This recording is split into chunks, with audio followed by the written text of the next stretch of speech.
morning to all of you. In the previous videos, we have discussed about AC circuit containing inductance only, AC circuit containing capacitance only and AC circuit containing resistance only. फिर उस तो बाद अपन ने किया सी दो का combination. मैंने तुहानू करवाया सी इंडक्टर ते रजिस्टर दे नाल कंबीनेशन करवाया सी एंड मैं तुहानू कहा सी भी उस तो बाद तुसीं कैपेसिटर एंड रजिस्टर दा खुद कर लेना, ठीक है। उस दे नाल ही थोड़ा मोटा रिलेटेड दे नाल ही हुंदा गा। ते अज मैं करवान जा रही हाँ AC circuit containing LCR series circuit, मतलब तिन्ना दा कंबीनेशन है LCR, मतलब L the voltage VL and C the voltage VC and R the voltage VR। These are connected with AC source, ठीक है। AC source में तुहानू दस्सिया सी भी तुसी E is equal to E naught sin omega t भी apply कर सकते हो and I is equal to I naught sin omega t भी अप्लाई कर सकते हो। ओके बेटा, तो अज आप कर रहे हैं अप्लाई जोड़ा करंट अप्लाई कर रहे हैं लेट इंस्टैंटेनियस। तुहानू पता ही है पहली लाइन तुसी यही लिखोगे, consider a series combination of inductance L, capacitance C and resistance R connected to an alternating source of an EMF as shown in figure this। okay, क्योंकि these are in series, दो तीनों series दे विच लगे है LCR। okay, चलो start करते हैं। Let instantaneous value of alternating current is given by I is equal to I naught sin omega t, ਇਹਦੇ ਨਾਲ ਹੀ ਅਪਲਾਈ ਕਰਦੇ ਆਪਾਂ, ਹੈ ਨਾ। ਤੇ ਹੁਣ ਥੋੜੀਆਂ ਜਿਹੀਆਂ ਮੈंने ਚੀਜ਼ਾਂ ਲਿਖੀਆਂ ਹੋਈਆਂ ਨੇ, ਜਿਵੇਂ ਕਿ ਲੈਟ ਚਾਰਜ ਔਨ ਕੈਪੈਸਿਟਰ Q, ਜਿਹੜਾ ਕੈਪੈਸਿਟਰ ਦੇ ਉੱਪਰ ਚਾਰਜ ਆਊਗਾ ਐਟ दैट इंस्टेंट, उस टाइम ਦੇ ਉੱਪਰ ਕੀ ਹੋਊਗਾ Q। Rate of change of current कितना होगा di/dt। मैं ਤੁਹਾਨੂੰ ਦੱਸੂਗੀ ਕਿੱਥੇ यूज हो रहे ने, ਇਹ मैं ਤੁਹਾਨੂੰ ਜਿਹੜਾ उस दिन टॉपिक करवाया ਸੀ ना L ਤੇ R वाला, ਉਹਦੇ ਵਿੱਚ भी मैंने करवाया ਸੀ। मतलब कुछ हद तक टॉपिक सेम है, बस नाल सी, मतलब हम तिना का कंबीनेशन हो गया। पहला मैंने L ते R करवाया से, उन्होंने नाल C जुड़ गया।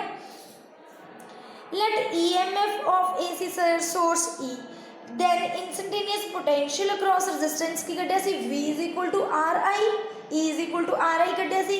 कैपेसिटर दे अक्रॉस तुसी की यूज़ किया होना Q अपॉन C, मैंने भी तुहानू करके दिखाया सी। एंड इंड्यूस्ड EMF इंडक्टर के क्रॉस अपन पता ही है माइनस LDI/dt। दैन अपने नैट EMF कढ़नी है across inductor is equal to किदे इक्वल है वो कैपेसिटर का पोटेंशियल डिफरेंस एंड रजिस्टर का पोटेंशियल डिफरेंस। तो EMF अपने इंस्टैंटेनियस कढ़ी सी ना इंडक्टर के case which E minus LDI/dt। जिन्होंने प्रीवियस वीडियोज़ देखी हुई ने उन्होंने ये चीज़ इको एक याद होनी है भी, हाँ कितों की कॉन्सैप्ट आ रहा। Then net EMF is equal to potential difference across capacitor plus potential difference across resistor. Potential difference across capacitor Q/C है, रजिस्टर IR है, EMF की है E माइनस LDI/dt। ठीक है, तो हम मैंने की किया E नू इस टाइप रख के माइनस का इधर आके की हो गया प्लस का। हुण तुसीं इनू इक्वेशन 2 मान लो, इनू मैंने 1 मन्निया होया, इनू मान लिया मैंने 2। हुण की करना आपने, क्योंकि I की वैल्यू तो अपने को हैगी आ I not sine omega T, तो पहला मैं Q की वैल्यू कट लैनी है यूजिंग दिस फॉर्मूला। तो अपने को simple I is equal to dQ/dt होंदा ना, rate of change of charge is equal to current. तो instantaneous value of alternating current, instantaneous का मतलब एक इंस्टेंट ते चेंज हो रही है, पर्टिकुलर वैल्यू चेंज हो रही है, उन्होंने आप बोलते हैं इंस्टैंटेनियस। कुछ ना कुछ तो चेंज आऊगा ना। तो I is equal to D/dt is a change Q। तो Q की आ गया अपने को I/dt is equal to dQ is equal to I की वैल्यू अपने पुट करती। दैन अपने की कढ़ना गा Q की वैल्यू कढ़नी, जो Q की वैल्यू कढ़नी है दैन आप करेंगे इंटीग्रेशन, टोटल वैल्यू कढ़नी है Q की, dQ is equal to I not sine omega t dt। I not बाहर कढ़ लिया, साइन ओमेगा टी की इंटीग्रेशन तुहानू पता ही है कि होंदी है minus cos omega t. Minus cos omega t integration है ना, इंटीग्रेशन के जिहड़े टी दे नाल चीज़ लगी होंदी है वो नीचे आ जाती है। दैन मैंने नीचे लगाती I not by omega minus cos omega T, mean simple formula बन गया Q का minus I not by omega cos omega T. हुण तुसीं की करना है, तुसीं फर्स्ट इक्वेशन यूज़ करना, मतलब I not sine omega T नू and this one third equation use करना Q is equal to I naughts omega cos omega T. इन्होंने दोनों यूज़ करना है कि पुट करना 2 च, क्योंकि आई की वैल्यू अपने को हैगी है, क्यू की वैल्यू अपने कढ़ ली। जो तुम इन्हू यूज़ करोगे दैन तुहाडे कोल की बन गया E is equal to minus I not C omega Q cos omega t. Q की वैल्यू पुट करती सी एज इट इज़, फिर मैंने आर आई की वैल्यू पुट कर दी I naught sine omega T, फिर तो L D upon D T as it is I naught I की वैल्यू फिर तो पुट करती। फिर तो पुट करने तो बाद मैंने की किया, देखो ये अपने डेरीवेटिव लैना, आई नॉट कॉन्सटेंट बाहर कढ़ लिया। जो डी अपॉन डी टी का साइन ओमेगा टी के डेरीवेटिव लाओगे कि डेरीवेटिव मल्टीप्लाई जाता है cos omega T into omega. बस आही याद रखना है भी इंटीग्रेशन वाले डिवाइड जाता है तो डेरीवेटिव वाले मल्टीप्लाई जाता है। चलो फिर अपने सारे आई नॉट कॉमन कर लिया, आई नॉट कॉमन बाकी सब कुछ लिखता, ठीक है। आर साइन ओमेगा टी क्योंकि इन्होंने कोल cos omega T cos omega T आ रहा है तो इन्हों भी कंबाइन करता, एक 1/c ओमेगा रह गया, एक रह गया एल ओमेगा, ठीक है। हुण जिवें कल अपने कीता सी पाइथागोरस थ्योरम यूज़ की सी ना, आर नूं बेस ते रखिया सी एंड ओमेगा एल नूं अपने रखिया सी परपेंडिकुलर, उवें अज करना है। बस अज अपने परपेंडिकुलर इसनूं रख लेना एंड बेस आ रही है, फिर उसकी पाइथागोरस थ्योरम उवें की लगाओगे hypotenuse square is equal to perpendicular square plus base square, तो प्लस करोगे दैन तुहाडे कोल इन्ना आंसर ही आना स्क्वायर का, उधर जाके की होया ना रूट, तो उन्होंने मैंने मल्टीप्लाई करता दोनों चीज़ों के नाल की करता डिवाइड। हुण जो डिवाइड किया अपने वैल्यूज़ कढ़े, तुहानूं पता भी है आप क्यों किया, क्योंकि अपने सिंपल फॉर्मूला बनाने के लिए अपने इहनूं डिवाइड किया। चलो तो हुण अपने की किया बेस अपॉन हाइपोटेन्यूज की हुंदा cos and perpendicular upon hypotenuse की हुंदा साइन, दैन मैंने सामने वाला एंगल अपने फाई थीटा कुछ भी लै सकते हो, कोस फाई साइन फाई ले लिया, ये पुट कर दो, इत्थे की पुट करोगे कॉस फाई, इत्थे की पुट करोगे साइन फाई, मैंने पुट करता।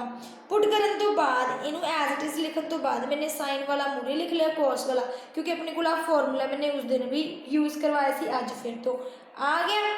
फिर अपने एक केस लिया सी भी जे sine omega T plus phi की वैल्यू 1 है तो E is equal to E not, मतलब यदी वैल्यू की आ गई अपने को ई नॉट आ गया, this is a peak value of alternating E M F, तो अपने को आ चीज़ आ गई। या फिर आप लिख सकते हैं ई नॉट बाय आ लिख सकते हैं क्योंकि इक्वल दे विच ही आ, is equal to I not, इनू आप लिखांगे इंपीडेंस, दसिया से ना मैंने उधर भी कंबीनेशन चाहे 2 का हो चाहे 3 का, उन्होंने आप बोलते effective resistance mean impedance Z लिखा, ठीक है जी। एक्सएल अपन पता ही है ओमेगा एल होंगे 1/c ओमेगा की होंगे XC, तो इनकी बोलते हैं impedance of circuit. The impedance of circuit means clearly r square plus l omega minus 1/omega c omega square is effective resistance means impedance की है which opposes the flow of AC through it। मैं तुहानूं दस्सिया ही होया भी impedance हुंदी की आ जिहड़ी AC current नूं मतलब जिहड़ा अल्टरनेटिव करंट आपां फ्लो करवा रहे हैं उहनूं की करदी है, उहदे फ्लो नूं की करदी है oppose. It is denoted by Z, it's same unit, it has same units as that of resistance ohm. तो हुण आपां ने लै लिया इनू मान लिया फोर्थ इक्वेशन जिदे अपने सिंपल किया गा वो बन गई अपने को फोर्थ इक्वेशन, पुटिंग की है फॉर्मूला की फोर्थ, इनू मान लिया अपने फिफ्थ इक्वेशन ई नॉट, इन्होंने दोनों किया अपने इतने की पुट करता ई नॉट, मतलब E is equal to E not sine omega T plus five. देखो अपने को इक्वेशन बन गई सिक्स्थ इक्वेशन। फिर अपने उस दिन भी कल भी अपने डिवाइड किया ना प्रीवियस वीडियो के जो एल ते आर का कंबीनेशन अपने स्लोप कढ़ी सी tan फाइव, हुण तो आप करांगे तो की है tan फाइव अपन पता साइन बाई कोस होंगे, अपन पता भी साइन की वैल्यू भी अपने को है कोस की वैल्यू भी है, जो स्लोप कढ़ते हैं तो साइन बाई कोस की होंगे tan, दोनों दी वैल्यूज तुसी करो पुट, देखो मैंने वैल्यूज पुट की दैन अपने को आंसर आ, क्योंकि आ तो कट्टे ही जाऊगा ना, जो कट आउट हो जाऊगा दैन अपने को कला ही आंसर आ जाना, मतलब अपने को फाइव आ गया tan inverse L omega minus 1/c omega by R. Important आ अपने को ग्राफिकल रिप्रजेंटेशन इंपॉर्टेंट होंगी है, अगर तुहानूं ये समझ आ गई दैन समझ आ जाना। जिवें तुहानूं मैं L एंड R सर्किट दे विच दस्सिया सी भी मतलब जिहड़ा करंट है lags behind the alternating EMF by π/2 in the clockwise direction, अपने उसकी इस तरह डायरेक्शन बनाई सी भी जिहड़ा अल्टरनेटिंग करंट है वो EMF ਦੇ ਲੈਗਸ ਬਿਹਾਈਂਡ ਪਿੱਛੇ ਪਿੱਛੇ ਚੱਲ ਰਿਹਾ, ਬਟ ਜਿਹੜਾ ਆਪਣੇ ਕੋਲ ਇਨ ਦਾ ਕਪੈਸਟਰ ਦੇ ਵਿੱਚ ਸੀ, ਇਹ ਤਾਂ ਇੰਡਕਟਰ ਦੇ ਵਿੱਚ ਸੀ ਕੇਸ ਹੈ ਨਾ। ਜਦੋਂ ਕਪੈਸਟਰ ਦੀ ਗੱਲ ਕੀਤੀ ਸੀ ਉਦੋਂ ਆਪਾਂ ਨੇ ਕੀ ਕੀਤਾ ਸੀ ਵੀ ਜਿਹੜਾ ਆਪਣੇ ਕੋਲ ਕਰੰਟ ਲੀਡ ਕਰੂਗਾ ਜਿਵੇਂ ਜਿਵੇਂ EMF ਵੇਰੀ ਕਰੂਗੀ ਇਨ ਦਾ ਐਂਟੀ ਕਲੋਕਵਾਈਜ਼ ਡਾਇਰੈਕਸ਼ਨ ਉਹ ਲੀਡ ਕਰੂਗਾ, ਜਿਵੇਂ ਜਿਵੇਂ EMF ਆਪਣੀ ਫਲੋ ਕਰੂਗੀ ਉਵੇਂ ਉਵੇਂ ਕਰੰਟ ਫਲੋ ਕਰੂਗਾ। ਤਾਂ ਇਹਨਾਂ ਦੋਨਾਂ ਡਾਇਰੈਕਸ਼ਨਸ ਨੂੰ ਪਲੀਜ਼ ਧਿਆਨ 'ਚ ਰੱਖਣਾ। ਇਹ ਮੈंने ਆਹ ਡਾਇਗਰਾਮ ਕੰਬੀਨੇਸ਼ਨ ਬਣਾਇਆ ਹੋਇਆ, ਦੇਖੋ ਆਪਾਂ ਨੇ ਓਮੇਗਾ ਟੀ ਅਪਲਾਈ ਕੀਤਾ, ਮੀਨਸ ਆਪਾਂ ਨੇ ਅਪਲਾਈ ਕੀਤਾ I = EI not sine omega T, यही अप्लाई किया अपन ने। ओमेगा टी मतलब फेज एंगल अपना साइन ओमेगा टी आही आ गया अपने को है ना in the anti clockwise direction किया होया।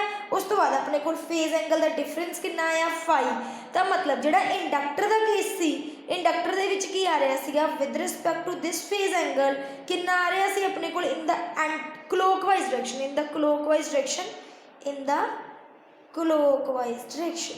देखो इन द क्लॉकवाइज। इदा मैंने उस दिन भी तुहानूं बनवाया सी क्लॉकवाइज, अपना कैपेसिटर वाला मैं तुहानूं खुद कहा सी वो अपने को नीचे नूं आना है, नीचे नूं in the anti clockwise direction. बस आही गल ध्यान च रखनी है, समझ आ गई गल मेरी, क्योंकि ओमेगा टी तो ही वेरी करता ना अपने को। आ देखो ओमेगा टी तक ही बनाया मैंने, समझ गए। तो आ डायग्राम्स प्लीज़ ध्यान नाल कर लेनी है, नीचे कैपेसिटर वाला ऊपर इंडक्टर वाला, क्लीयर समझ गए।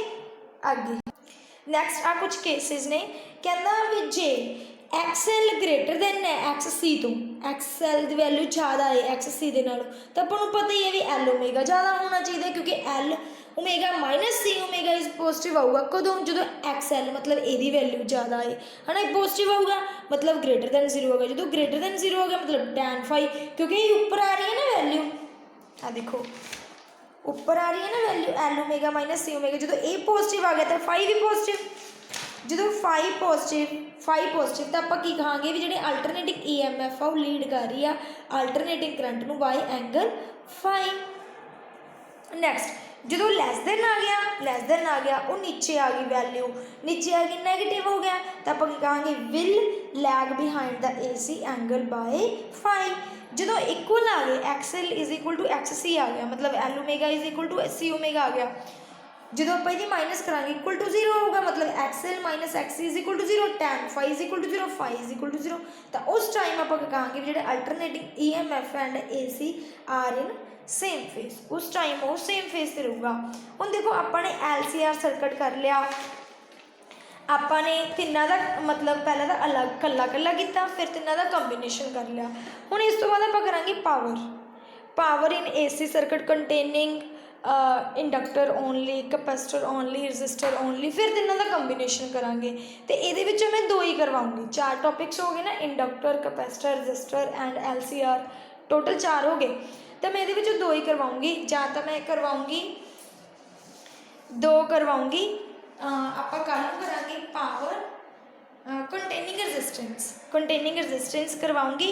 दैन तुसी इंडक्टर ते कैपेसिटर खुद करना है, क्योंकि तुहानूं खुद प्रैक्टिस करोगे तुहानूं पता भी लगू भी कित्थों कित्थों किवें डेरिवेटिव हुंदा, किवें इंटीग्रेशन हुंदी है। उस तो बाद फिर मैं तुहानूं करवाऊँगी LCR सर्किट की पावर कंटेनिंग कंबीनेशन।